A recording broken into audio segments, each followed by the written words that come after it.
So patients ask, how is a first-time rhinoplasty, also known as a primary rhinoplasty, different than a revision rhinoplasty, also known as a redo rhinoplasty?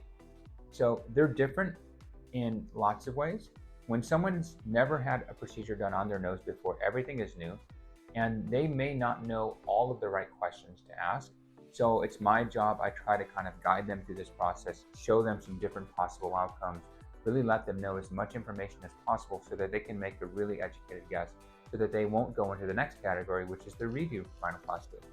For a lot of redo rhinoplasty patients, they may have felt with their previous surgeon they weren't able to communicate properly, they weren't able to deliver the result they wanted. And so that might be one of those things that when I'm communicating with them, I want to make sure that their viewpoint is really heard. And even with all of these things, communication is still important. And some patients just communicate with you better than others. Sometimes you can just talk to someone and they understand it and you're in that same frequency. And that's just true of humans in nature. And sometimes with some patients, they don't have that great frequency. But if I don't have that frequency with someone, or they don't feel like their viewpoint's being kind of aligned with mine, that's okay. We know that we're not good partners together, and then we move on and say, that's great, I wasn't the right fit for them.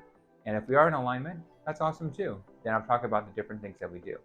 When you're talking about the technical aspects of primary rhinoplasty versus revision rhinoplasty, in a primary rhinoplasty, when I'm opening up the noses, they haven't been altered. And I think of this almost like if you were to get like a suit tailored.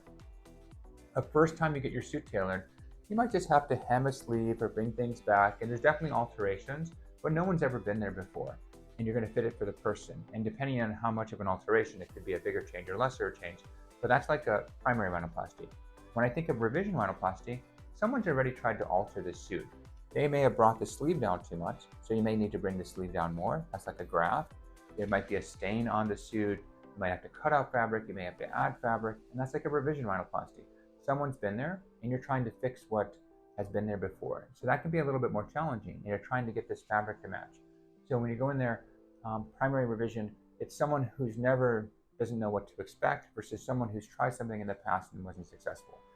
Different mindsets and different levels of technical expertise.